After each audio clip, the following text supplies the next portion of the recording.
You ever notice how some people are just built different? I'm not talking physically, more like no matter what happens, they always come out fine. Sometimes they come out better. Some people call it coincidence, others call it luck, but I call it plot armor. Today we're going to talk about all the luck magnets we have walking around. But first, we're going to look at the Bible, where one man's luck made the devil jealous and another survived the literal extinction of humanity. First off, there's Job. This guy's life started off as soft as cheesecake. Big family, lots of friends, tons of money and livestock. He was basically a billionaire for that time. And his life was going so well, even the devil started complaining it was unfair. So he eventually lost everything. Money dried up, kids died, wife left him, shocker. If GoFundMe existed, his might have filled up even faster than that one racist lady that abused a child. But thankfully, he didn't need any of that. Not when you have God and his plot armor on your side. In the end, he got double of everything he lost. Then there's Joseph, the biblical definition of you can't keep a good man down. He grew up as his father's favorite of more than 12 children, and this wasn't just some good old favoritism, no. It was so much his brothers got sick of him and sold him to Egypt as a slave, and eventually, a prisoner. Despite all of this dude somehow ends up being the second most powerful man in Egypt in only a couple years. You really can't keep the guy down. And lastly, we've got Noah. Yeah, he didn't get money or power like the other two, but those don't matter if you're dead. About a gazillion years ago, God decided he was going to do humanity like he did the dinosaurs. But that's where Noah comes in. Think about however many people were on Earth, and God chose Walio, Noah, and his family as the only people on Earth who would survive extinction. He flooded the Earth with waters that would drown even birds and covered the tallest mountains by over 20 feet for almost half a year. So yeah, surviving something that kills everyone you've ever laid your eyes on definitely counts as plot armor.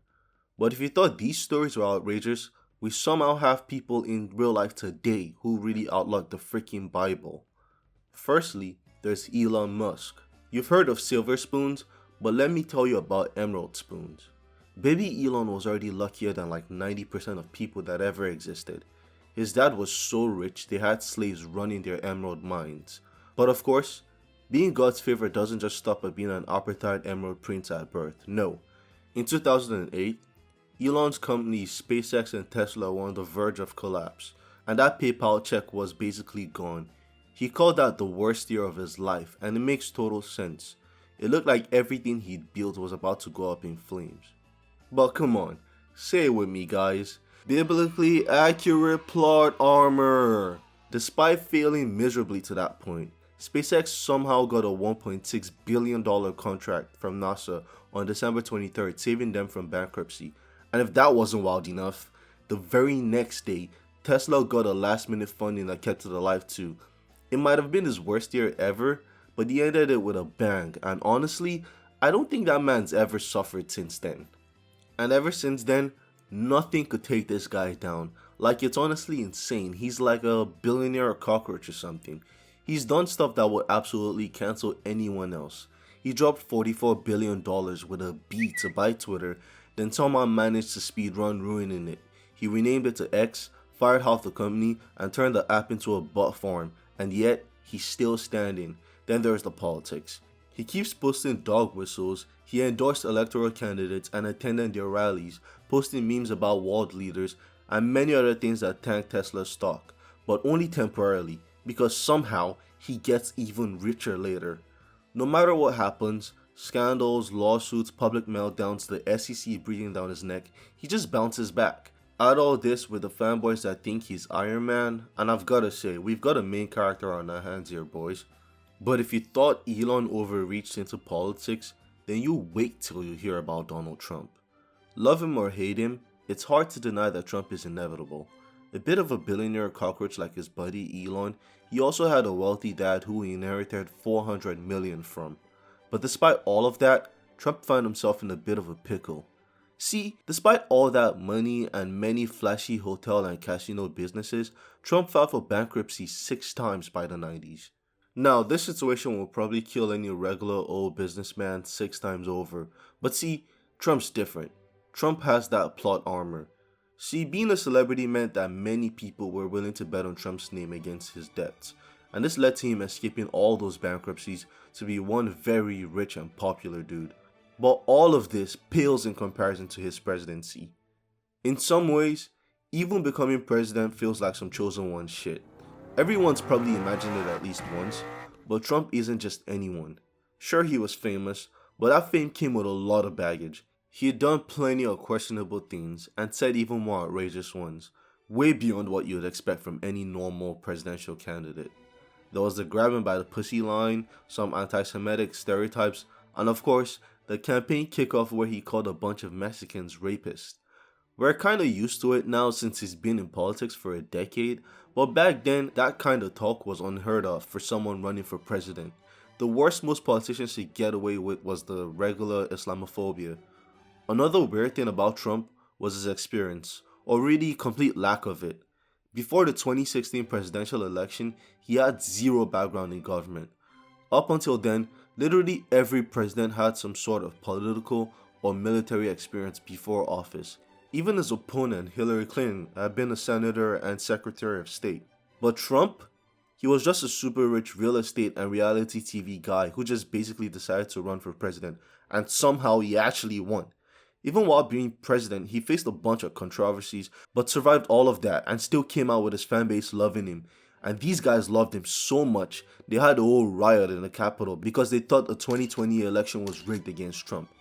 Now, reasonably speaking, any president with this much limited experience who ends their presidency with a riot in their honor probably will get shit on forever. I mean, even Fox News had to backtrack for a second, and a bunch of rioters were thrown in jail. But come on guys, say it again. Biblically accurate plot armor. Only 4 years later, Trump will come back to whoop the same ticket that kicked him out of Washington, making him only the second president ever to serve non-consecutive terms. And all of this happened despite him facing multiple indictments and even a conviction during his campaign. Bro even survived the literal assassination attempt. He's just inevitable no matter what. There's so much more I haven't even mentioned either, like more failed assassination attempts or controversies like the Epstein stuff, but the common theme here is the Don survives them all. But you already knew billionaires had plot armor. I mean, that's what that kind of money's for.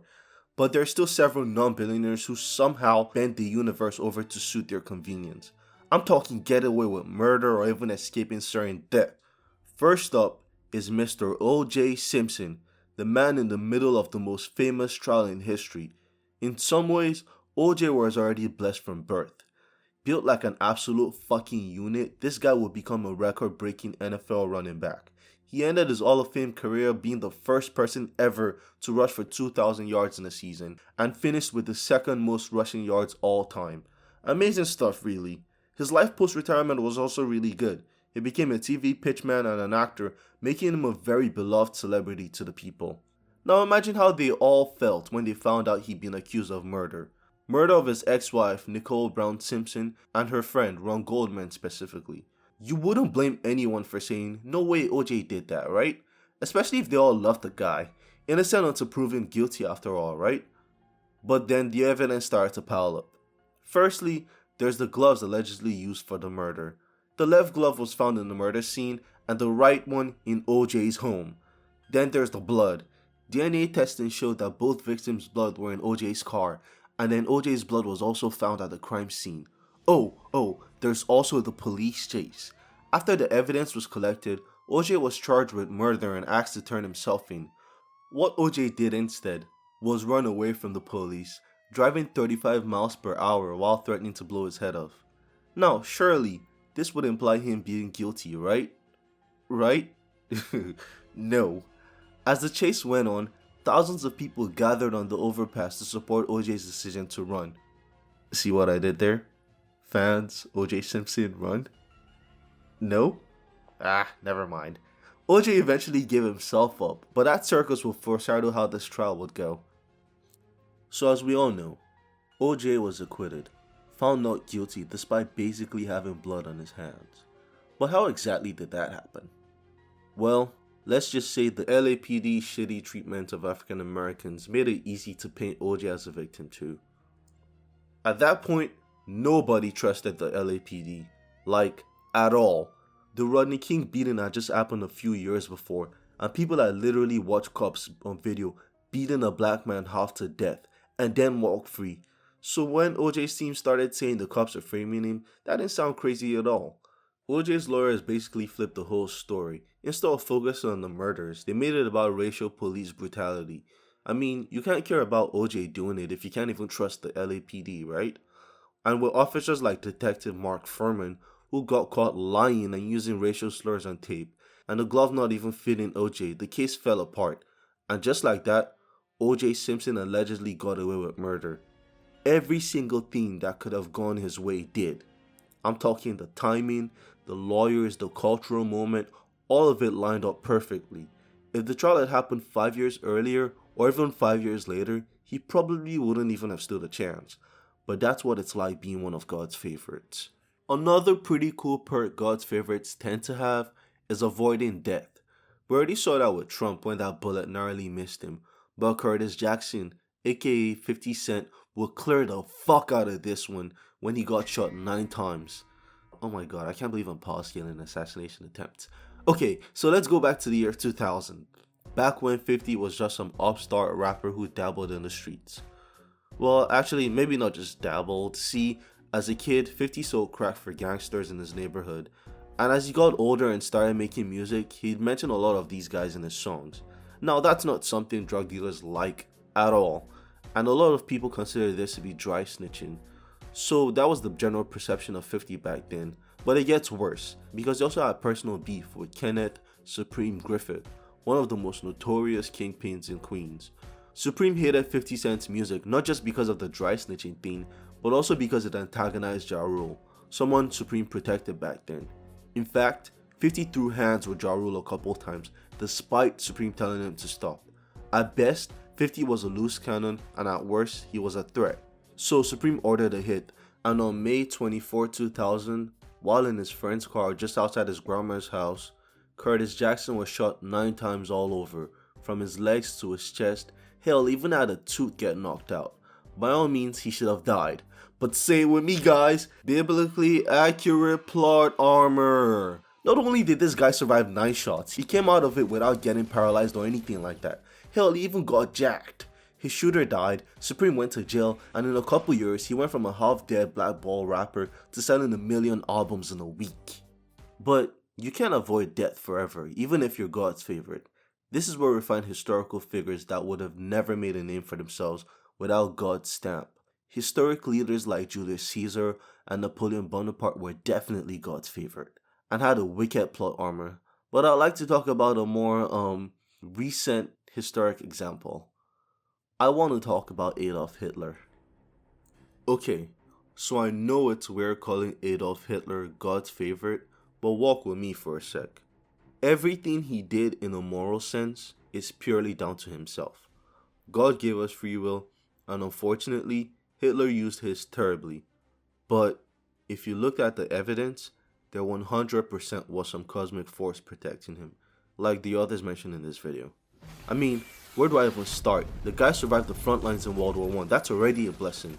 And over the course of his life, he survived like 40 very improbable assassination attempts. It's like some Final Destination fails compilation or something. One time, someone set a time bomb during his speech, and despite loving to hear himself talk constantly, Hitler randomly decided to cut the speech short and left 13 minutes earlier. That bomb still went off and killed 8 people. If he'd stuck around just a little longer, he'd have died. Another time, someone set a briefcase bomb next to him during a meeting, and coincidentally, someone else moved it. The bomb killed 3 people when it went off, but Hitler survived with only some hearing loss and his pants getting ripped. And only just a year later, someone hit a bomb in Hitler's plane, but it never went off because of the cold temperature in the atmosphere. That's 3 bombs and counting. I guess they really wanted it to go with a bang, huh? I'm sorry. But even his rise to power was some Looney Tunes shit. In 1922, Hitler unsuccessfully tried to overthrow the government. Back then, you'd probably get executed for treason like this, but somehow he only got a 5-year sentence. And even worse, he only got off in 9 months. Like, this whole situation was honestly so stupid and set up everything he'd go on to do. He wrote Mein Kampf, something that would eventually spread his ideology while still in jail, and the whole publicity from that failed coup and trial just gave him more clout for the future. Now, despite all of that, he and the Nazis still weren't popular. But that's until, say it again, biblically accurate plot armor. The Great Depression hit, and everything was so bad, everyone thought supporting the Nazis might be better for the economy. And his luck just kept rolling. He gets picked as chancellor, even though the president literally hated his guts. Then Britain and France and even the Soviets basically let him build up power before World War II without doing anything to stop him. It's like every major country just took turns giving him space to level up. Thankfully, he did fail enough himself, but it's crazy the amount of things that even went right for him up to that point. So we've talked about celebrities, world leaders, and rich people. And yeah, if you looked at their achievements, you could probably already tell they have more luck than usual. But let me tell you something. The same thing could happen for normal people like you and me. For example, look at Tsutomu Yamaguchi. Yamaguchi was a regular old marine engineer working for Mitsubishi in 1945.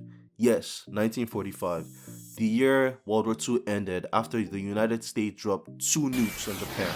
And Yamaguchi here happened to be present when both nukes dropped. The first bomb in Hiroshima dropped less than 2 miles from Yamaguchi and ragdolled him for miles. He still somehow survived that though, with burns all over and his eardrums ruptured. Now compare this with the 80,000 people that died, and yeah. Yamaguchi traveled home back to Nagasaki only 2 days after surviving a literal nuke to the face. And on August 9th, just 3 days after the nuke, he went back to work. This man had burns all over his body and could barely hear shit, and he still went to work. Jesus. Of course, the second bomb dropped with him being 2 miles away from it again, but he was even luckier this time though because he had the building protecting him. His bandages were all ripped off and he got fried by radiation poisoning again. Still, this random guy somehow survived being less than 2 miles away from 2 nukes going off. But that's not everything. Yamaguchi's wife and kid also survived the bomb that went off in Nagasaki. So in conclusion, this man survived 2 nukes at close range and also had his family survive a nuke that killed at least 40,000 people. He and his wife also lived till old age despite radiation poisoning. And there's countless other normal people who also experienced crazy luck. Take Vesna Vulovic for example, who survived falling 3,000 feet from a plane explosion, or Eric Laws, a farmer who randomly found the Hoxne Hoard, an old Roman treasure chest. These are all lucky people. But if you thought that was lucky, wait till you find out what happens when you subscribe to this channel, like and hype this video, and go check out my other videos like my biblically accurate insanity, which is also like this video but about insanity.